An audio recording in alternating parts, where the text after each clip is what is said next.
അളിയാ ഒരു 500 കൊടുക്കാൻ പറ്റുമോ? അയ്യോ ഫോണുണ്ട്. ഇല്ല അളിയാ 500 ഒന്നും എടുക്കല്ല. ഞാനിപ്പോ കിടന്നുറങ്ങിക്കൊണ്ടിരിക്കുക. ആണോ? നീ ഉറങ്ങിക്കൊണ്ടിരിക്കുകയാണോ? ഞാൻ നിന്റെ വീട്ടിൽ വരട്ടെ, തരാൻ പറ്റുമോ?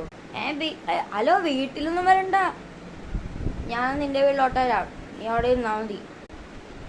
എന്നാ ശരിയടാ. ഓക്കെ ഞാൻ അവനെ മുറ്റത്തിക്കാം, വേഗം പറഞ്ഞാട്ടാ. ഇവന്റെ വീട്ടിൽ പോട്ടെ. ഇവന്റെ വീടെത്തി.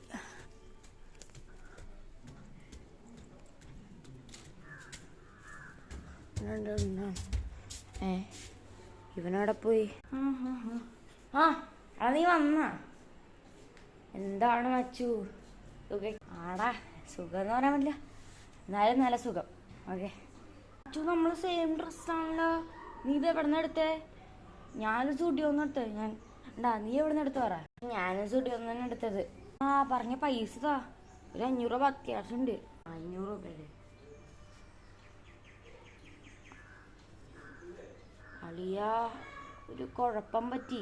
എന്താ കുഴപ്പം? ചില സീനാണോ? എന്താണ് കുഴപ്പം? എന്താ കുഴപ്പം? എന്താ പറ, വേഗം പറ. അളിയാ, പൈസ എടുക്കാൻ മറന്നുപോയി. പക്ഷെ ഞാൻ പോക്കറ്റിൽ വെച്ചതായിരുന്നു എന്ന് തോന്നുന്നു. അതും മറന്നാ? നിനക്കെന്താ മറവി രോഗയുടെ വല്ല ഇതുണ്ടാ? ചുമ്മാ കളിയാക്കലട്ടാ, മറന്നുപോയി. നീ വിട്, ഞാനേ എങ്ങനെ ഒപ്പിച്ച് ഓടാ. മറവി രോഗം നിനക്ക് എപ്പോഴുള്ള അസുഖമാണത്. നീ പോടാ, നീ പോ. അവിടെ ഇനി ഒരിക്കലും ഞാൻ വരൂലോട്ടാ, ഉറപ്പാണേ, വരൂല. നീ വരണ്ട, നീ പൊക്കോ. എനിക്ക് വേറെ പിള്ളേരൊക്കെ ഉണ്ട്. നീ പോ. ഞാൻ പോണം. നീ എന്നെ വിളിക്കരുത്. ബൈ. അയ്യോ, അടുത്ത ഇറങ്ങണ്ട. അയ്യോ മച്ചു, ഇവന്റെ ഒപ്പം നിന്നിട്ട് കാര്യമില്ല. ഞാൻ പോണ്. ഇവന് ഇങ്ങനെയൊക്കെ അറിഞ്ഞ അടുത്ത് കൂട്ടിട്ട് അല്ല. അളിയാ, പോവരുത്. അവനെന്നെ വിളിച്ചതില്ലേ? അളിയാ, ഞാൻ വരുന്നു. അളിയാ, സോറി, ഞാനവൻ എന്നോടത്ത് പറയാൻ പാടില്ലായിരുന്നു. സോറി അളിയാ, കുഴപ്പമില്ല അളിയാ. എല്ലാവരും ഇതന്നെ എന്നെ വിളിക്കണേ.